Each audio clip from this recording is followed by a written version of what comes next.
Many of us pray for our burdens to be lifted, and understandably so. But Padre Pio offers a different approach, one that could bring you closer to the peace you're searching for. Stay tuned to find out how his wisdom can transform your outlook on suffering. Welcome to Following Padre Pio. Whether you're joining us for the first time or returning, we're glad you're here. Today's story from Padre Pio's life may inspire you in ways you didn't expect. And if you haven't yet downloaded our new ebook on indulgences, you will find the link in the description below. It will be available until the end of Lent. Before we continue, we would like to express our sincere gratitude to our protected children of Padre Pio. Your faithful support makes it possible for this apostolate to continue reaching souls day after day, offering consolation, strengthening faith, and keeping the spiritual legacy of Padre Pio alive for those who may be searching in silence.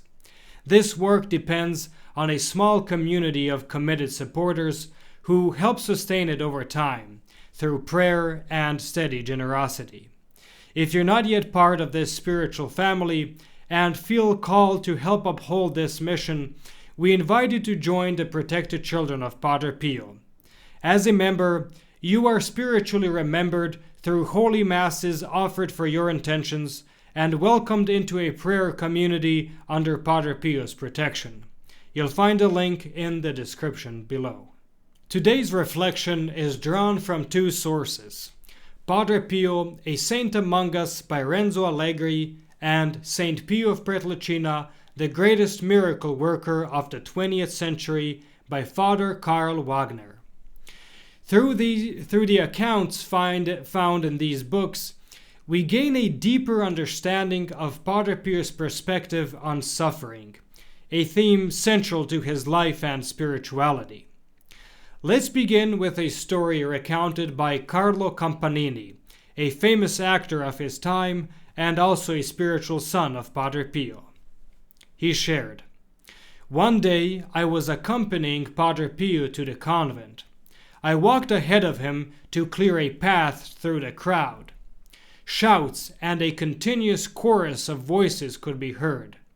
'Make me see,' one person begged. 'Make me walk,' pleaded another. 'My son is dying, help me. I had a car accident. My wife has a disease that doctors can't cure.' With every plea, Padre Pio would glance towards the heavens, then bow his head, letting out a deep sigh.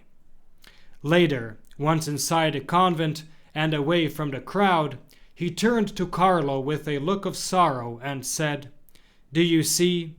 Everyone comes here wanting their cross to be taken away. No one asks for the help to carry it.'" This statement highlights something Padre Pio understood deeply. Suffering is part of our human journey, and instead of constantly seeking relief, we should ask for the strength to carry it with love. It's a challenging lesson, isn't it? How often do we rush to prayer asking God to remove our burdens rather than asking Him to help us endure them? Father Karl Wagner, another spiritual son of Padre Pio, also observed a moment of frustration from the saint. Padre Pio remarked, "People come here.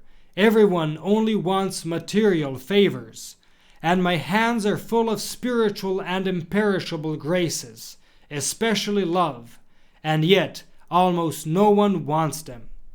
Out of 200 people who come here, perhaps one desires spiritual graces, and those they receive with certainty."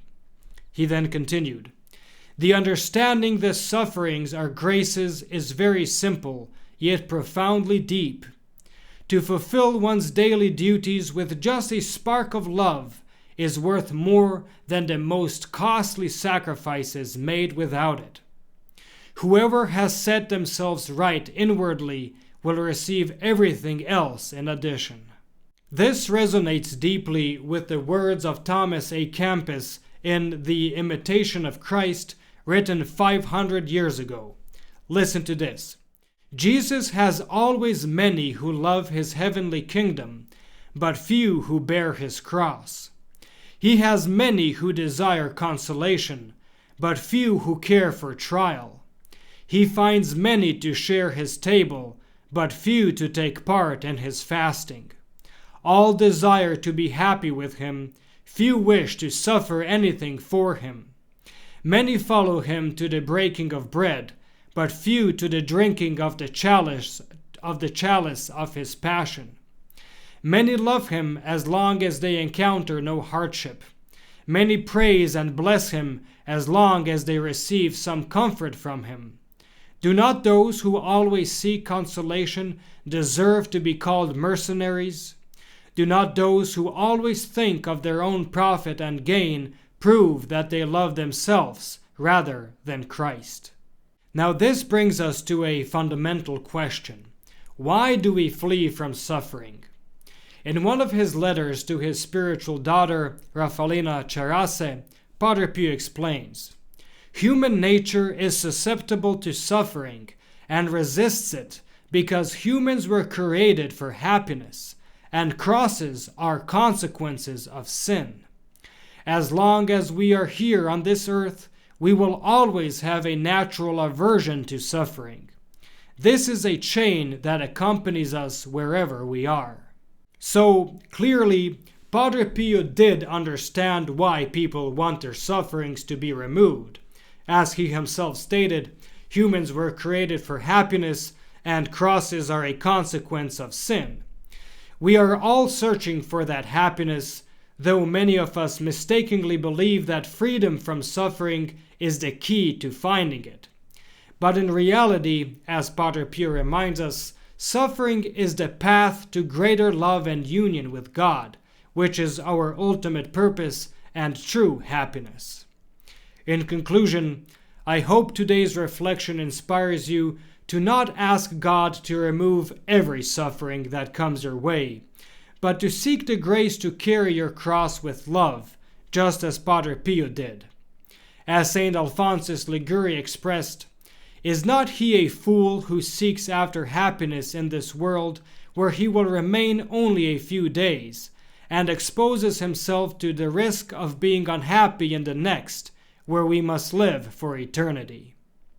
If you found value in today's reflection, I'd love to hear your thoughts in the comment section below. Thank you so much for watching, and may Our Lady and Padre Pio bless you, and we'll see you in the next video.